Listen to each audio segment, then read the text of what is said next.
प्रामुख्यानं आपल्या सगळ्यांना आता राहुलजींनी जी माहिती दिली ती म्हणजे मागच्या वर्षी झालेल्या विधानसभेच्या निवडणुकीमध्ये शिवसेना आणि त्याचबरोबर महायुतीला जो यश महाराष्ट्राच्या जनतेने दिलेला आहे त्यामध्ये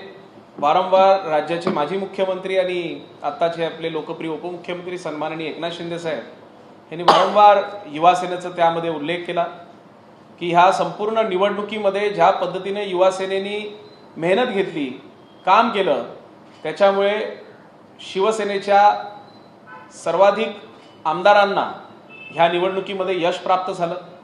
आणि त्याच अनुषंगानं दरवर्षी युवा सेनेच्या माध्यमातून सन्माननीय एकनाथ शिंदे साहेबांच्या वाढदिवसाच्या निमित्ताने अनेक असे उपक्रम हे महाराष्ट्र राज्यभर युवा सेनेच्या माध्यमातून राबवले जातात।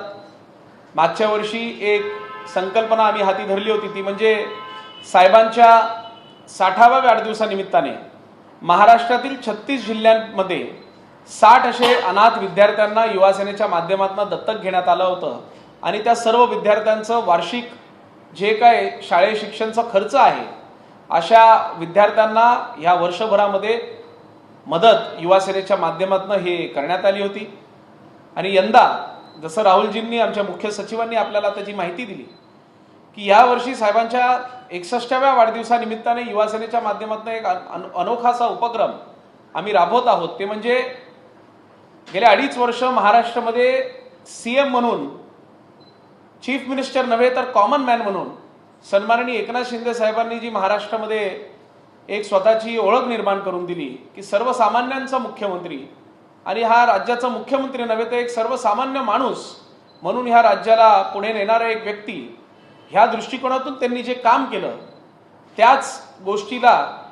इन्स्पायर होऊन आम्ही सुद्धा युवा सैनिक त्यांच्या वाढदिवसाच्या निमित्ताने, आता ते सीएम नाही आहेत, आता ते डीसीएम आहेत आणि डीसीएम म्हणून ते स्वतःला डेप्युटी चीफ मिनिस्टर न म्हणता ते स्वतःला डेडिकेटेड टू कॉमन मॅन म्हणतात आणि म्हणूनच अशा कॉमन मॅनचा वाढदिवस ह्यापुढे महाराष्ट्रामध्ये 9 फेब्रुवारीला युवा सेनेच्या माध्यमातून हे साजरं केलं जाईल। ह्या कॉमन मॅन दिन म्हणून हे आम्ही साजरा करणार आहोत हे आजच्या या पत्रकार परिषदेच्या माध्यमातून मी आपल्याला सांगतो। आणि ही जी संकल्पना आहे ह्यामध्ये आपल्याला एवढंच सांगेन की 61वा वाढदिवस आहे आणि या 61व्या वाढदिवसाच्या निमित्ताने महाराष्ट्रातील जे 36 जिल्हे आहेत या 36 जिल्ह्यांमध्ये एकूण 61 लोकांचा, सर्वसामान्य माणसांचं या ठिकाणी सन्मान केला जाणार।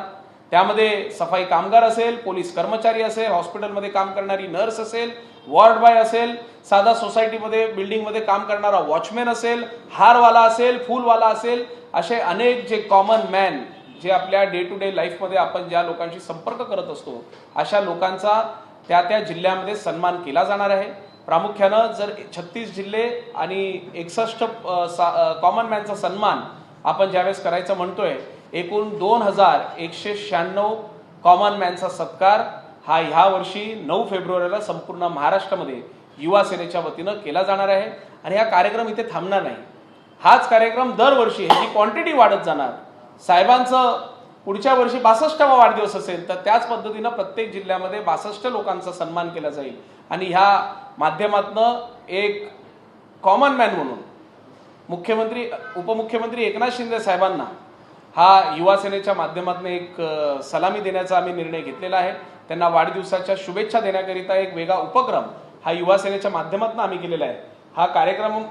कसा असणार ह्याची एक फक्त आपल्याला एक झलक दाखवतोय की ह्या पद्धतीनं हा कॉमन मॅन जो आहे हा ह्या पद्धतीनं महाराष्ट्रामध्ये आता पोहोचणार आहे। आणि प्रामुख्यानं ज्या 2196 लोकांचा सन्मान करायचा आम्ही ठरवलेला आहे त्या प्रत्येक व्यक्तींना ह्या पद्धतीनं एक सन्मान चिन्ह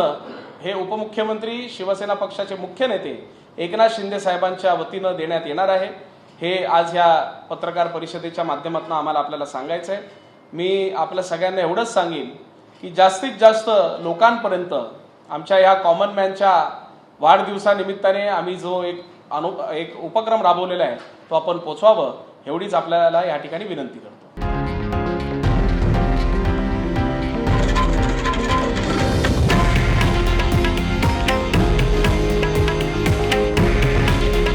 हे आहे देशातील नंबर 1 न्यूज नेटवर्क आणि आपण पाहत आहात TV9 मराठी। काळजी तुमची, हित महाराष्ट्राचं.